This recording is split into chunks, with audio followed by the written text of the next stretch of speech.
Olá, gente, bom dia, tudo bem? Como estamos de quarentena? Morrendo de saudade de vocês. Muita saudade da nossa rotina, do nosso dia a dia. Só quando a gente perde tudo isso que a gente vai se dar conta, né? Tanto que faz falta. Cada dia que passa eu sinto mais vontade de estar com vocês, mas acredito que agora com a tecnologia a gente consiga estar bem mais próximo, tá?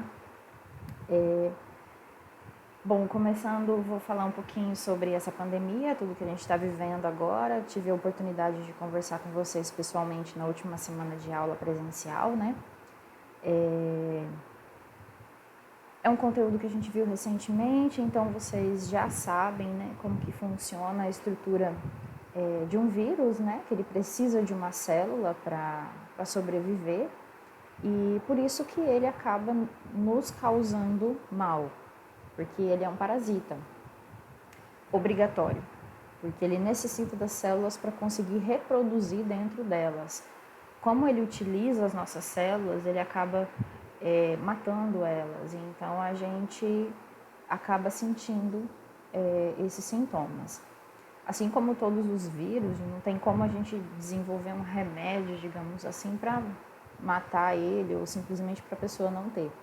Então, uma vez que a gente entra em contato com ele, a gente produz anticorpos, então a gente vai ficar imune a esse vírus. Qual é o problema, então, que tem, na maioria das vezes com vírus? É que eles fazem muita mutação, ocorre muita mutação. E aí, uma vez que eu peguei um determinado tipo de vírus, se ele ocorrer uma mutação, já vai ser outro, né? Vai ser diferente. Aí eu posso pegar novamente. Isso acontece muito com o vírus da gripe. Ano após ano, a vacina ela é modificada. Então, esse ano, a vacina contra a gripe, ela engloba quatro tipos de vírus.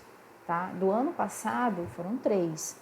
Então, ano após ano, eles vão estudando essas mutações e vão desenvolvendo, então, a vacina para isso.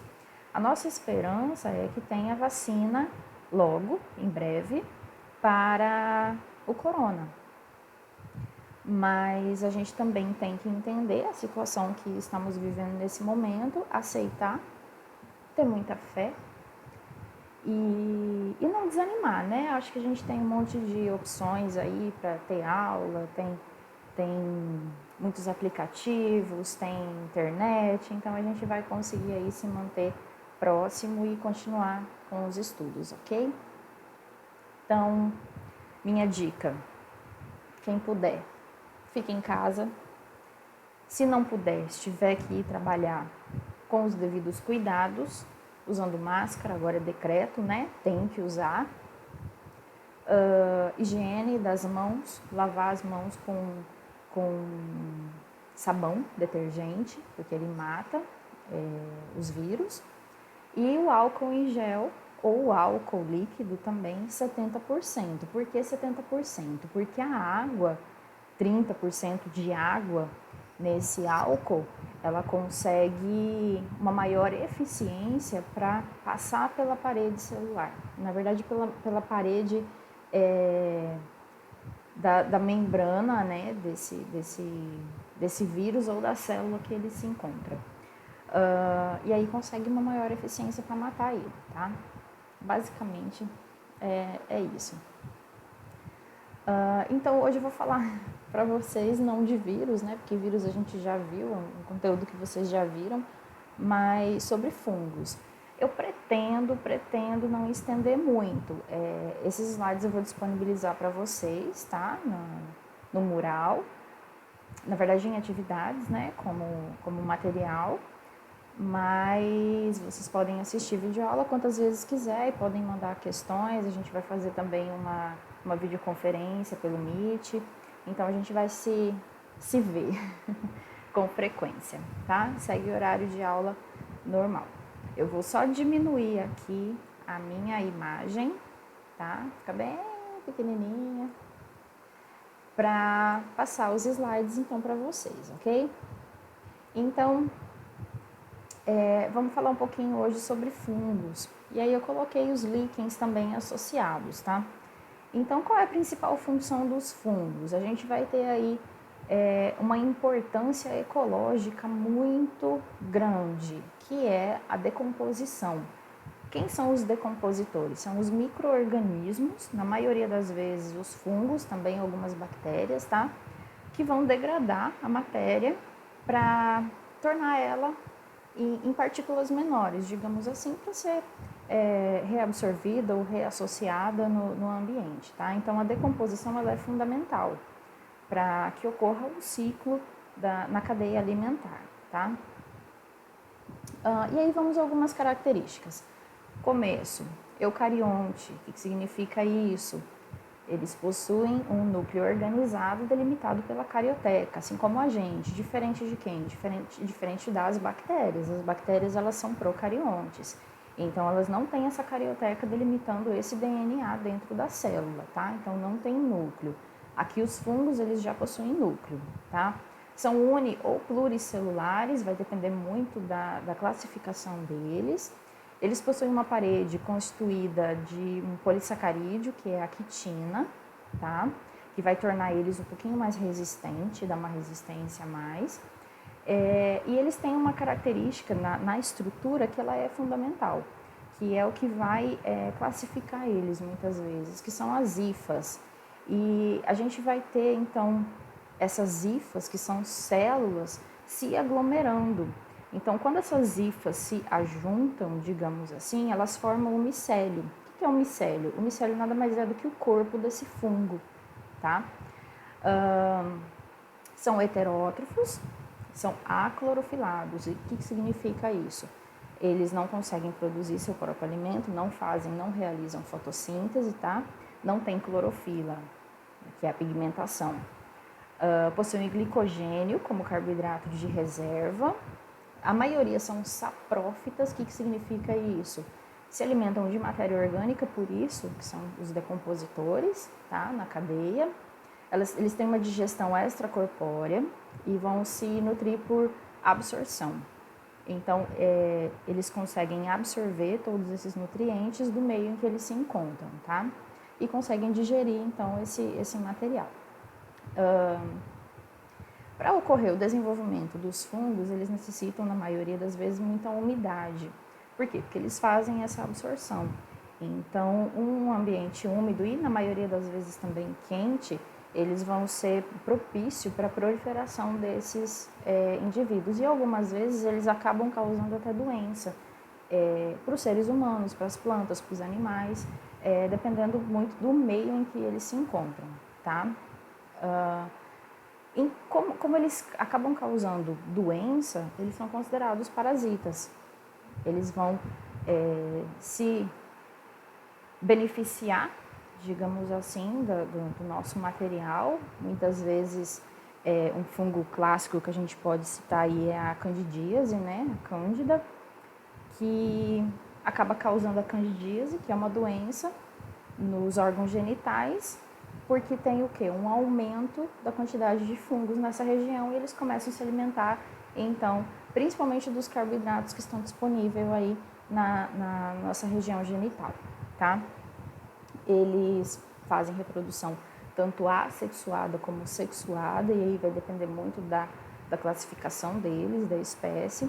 E então eles preferem aí ambientes terrestres úmidos, sombreados e também aquáticos, tá?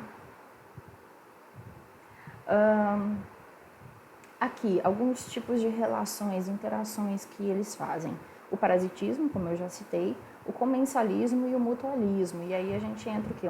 Com uma associação simbiótica, uma simbiose. O que significa simbiose? Quando indivíduos de espécies diferentes, eles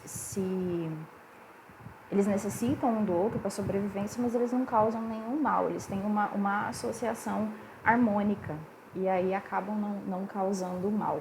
Aqui na tabela a gente consegue ver. O parasitismo, ele tem um efeito. Então a gente vai ter espécie 1 e espécie 2. E aí o efeito sobre essa espécie. No parasitismo, somente uma espécie, que é a espécie 1, vai ter benefício. A espécie 2 tem um menos aí. Então o que vai acontecer? Vai ter um malefício para essa espécie, então ela vai sair prejudicada quando é parasitismo, tá? Comensalismo e mutualismo não tem esse déficit, não tem um malefício causado, mas no comensalismo somente uma espécie vai se beneficiar e a outra vai ficar neutra, é zero. E no mutualismo as duas espécies vão se beneficiar, tá? Tanto o parasita quanto o hospedeiro. E aí a gente vai para a estrutura do fungo, então. Como que eles são? Como eu falei, são constituídos pelas células chamadas hifas, tá? E esse conjunto de hifas é que vai formar o micélio. Então a gente vai ter o micélio aí, que seriam, se a gente comparar aí com uma planta, suas raízes, né, que ficam na região terrestre, né? E aí a aérea, que é a estrutura reprodutora, que seria o cogumelo, digamos assim, nessa representação, ok? Opa, voltei, desculpa. E aí, então, a gente vai ter o cogumelo, né, demonstrando esse chapéuzinho aí que vai ser onde vai ficar a unidade reprodutora. Então, indo lá para baixo, a gente vai ter o septo com a lamela e depois os basídeos, que vão fazer o quê? Liberar os esporos para ocorrer, então, a reprodução, tá? E a parte de baixo, o micélio, é que é formado pelas hifas, tá? Que fica na região terrestre, que vai fixar esse cogumelo, esse fungo na terra, tá? E aí a gente vai ter algumas representações, são vários tipos relacionados à estrutura desses fungos, tá? Que são chamados de corpo de frutificação, que é o que a gente consegue ver, a parte aérea, tá? Cores diferenciadas, formatos diferenciados, lugares, ambientes que vivem diferenciados. E aí a gente vai para a classificação das hifas. Elas podem ser cenocíticas ou aseptadas, não tem septo, tá? Então elas vão formar um filamento longo e multinucleado, vários núcleos, tá? Esses núcleos eles vão ser haploide. Lembra o que é haploide? Haploide e diploide. Haploide quando eu tenho um N de material genético e diploide quando eu vou ter 2 N de material genético, tá? Lembram aí dos gametas, que são haploides, e as células somáticas nossas, nosso corpo, são diploide, tá? Aí tem as hifas septadas, aí, o número 2, que corresponde a um filamento longo também, que é subdividido em compartimentos. Então, esses septos seriam como se fossem camadas, tá? No próximo slide a gente consegue ver aqui, ó. Então, nesse primeiro modelo, a gente tem o quê? Uma aseptada, não tem septo, não tem divisão nenhuma. E no segundo, a gente vai ter os septos, que seriam como se fossem umas subdivisões, tá? Portas dividindo, e aí cada subdivisãozinha dessa, a gente vai ter os núcleos, tá? Retornando então, a gente vai ter as dicarióticas, que possuem 2 tipos de núcleo haploide, geneticamente diferente. E as monocarióticas, a gente vai ter núcleo haploide idêntico, com esse material genético, tá? Na mesma hifa. Então, em uma célula, eu posso ter 2 núcleos diferentes ou iguais. Quando é diferente, eles vão ser o quê? Eles vão ser, retornando aqui o slide, eles vão ser dicarióticos. E quando eles são idênticos, eles vão ser monocarióticos, tá? Então, aqui só demonstrando mesmo a estrutura, lá o micélio, lá embaixo, aí tem o núcleo. Quando eu tenho os núcleos idênticos, né? Eles são monocarióticos e diferentes dicarióticos, tá? São formados os fungos unicelulares, né? Por uma única célula, eles não vão formar micélio ou hifas, tá? Porque eles são somente uma célula e as células são várias células juntas são as hifas, tá? Que formam o micélio, então eles não têm micélio. Geralmente possuem forma ovalada ou esférica, como a gente consegue ver aqui nessas imagens, tá? Alguns conseguem fazer a fermentação, e aí a gente chama eles de levedura. Não sei se vocês já ouviram falar, mas geralmente a avó, mãe, pai fazem pão e falam assim, tem um fermento para pão feito com levedura. O que é levedura? É o fungo em si.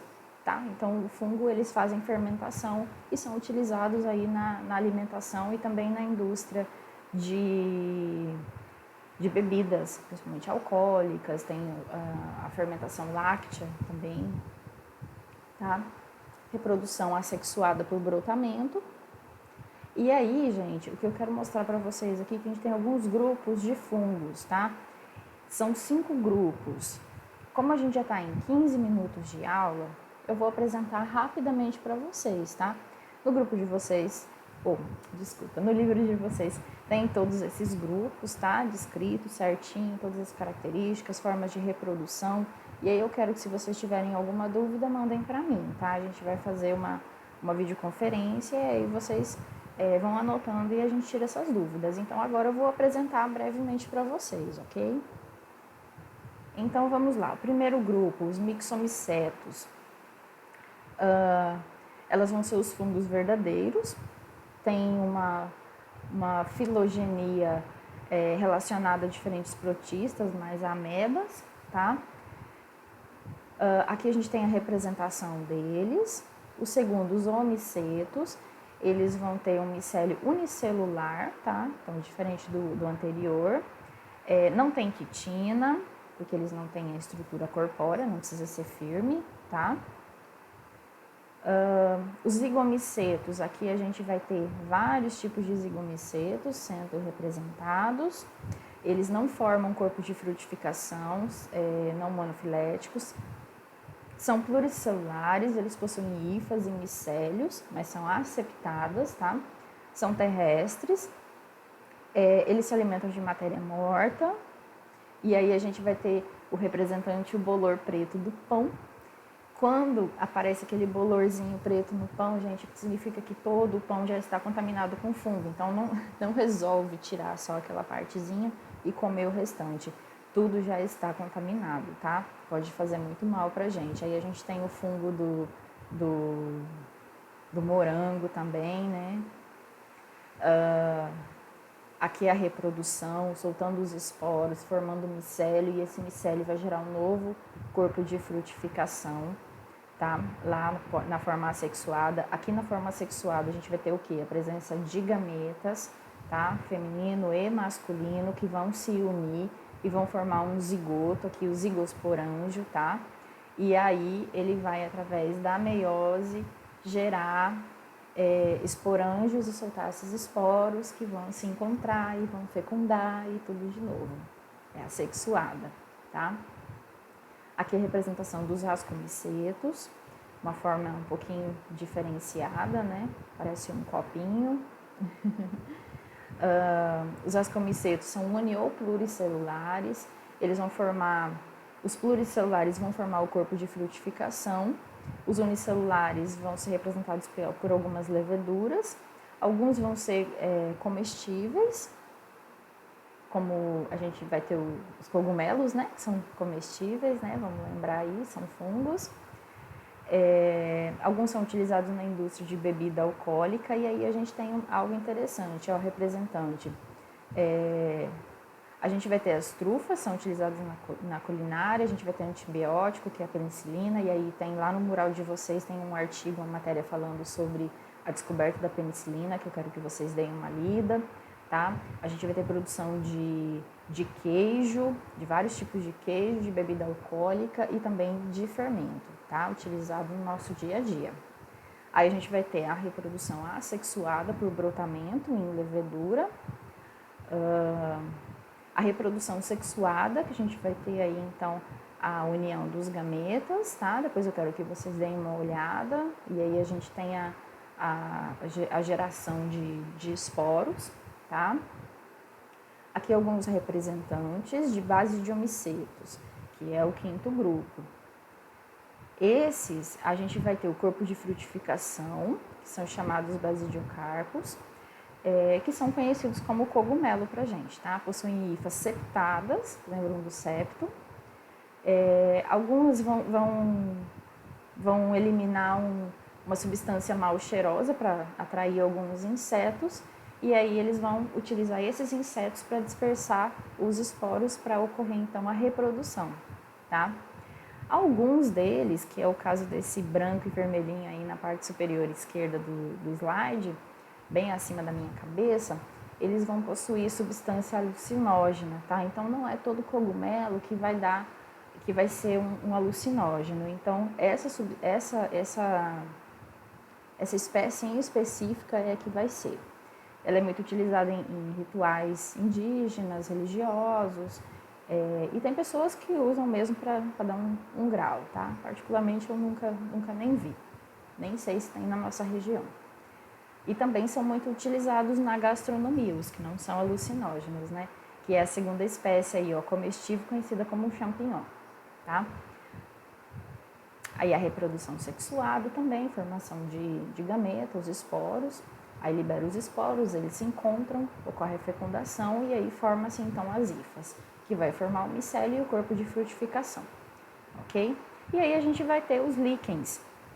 Quem são os líquens? São associações entre alga e fungo. Então, o líquen não é um tipo de fungo especificamente, tá? Ele é uma junção de alga com fungo. É uma relação de simbiose, então os dois vão sair beneficiados, tá? Deles, eu vou querer depois que vocês deem uma lida. Na verdade, eu nem sei se no livro de vocês traz alguma coisa, mas eu achei interessante trazer para vocês olharem, tá? Então, é uma relação simbiótica. Aqui tem algumas imagens ao final de fungos, de uma forma geral, de várias espécies. Vocês analisam com calma, tá? Tem algumas mostrando o tamanho. Então, a gente tem vários tipos, vários tamanhos, em vários lugares, ok? Aumentando aqui de novo a minha imagem, só para dar tchau para vocês. A gente vai gravando a aula por aqui então, e aí vocês vão anotando as suas dúvidas e mandando para mim, ok? Espero que tenham entendido alguma coisa. Qualquer dúvida, desculpa os erros, tá? Qualquer coisa a gente vai aperfeiçoando, beleza? Beijo no coração de vocês, se cuidem, muita higiene e não saiam, tá? Quarentena, fica em casa.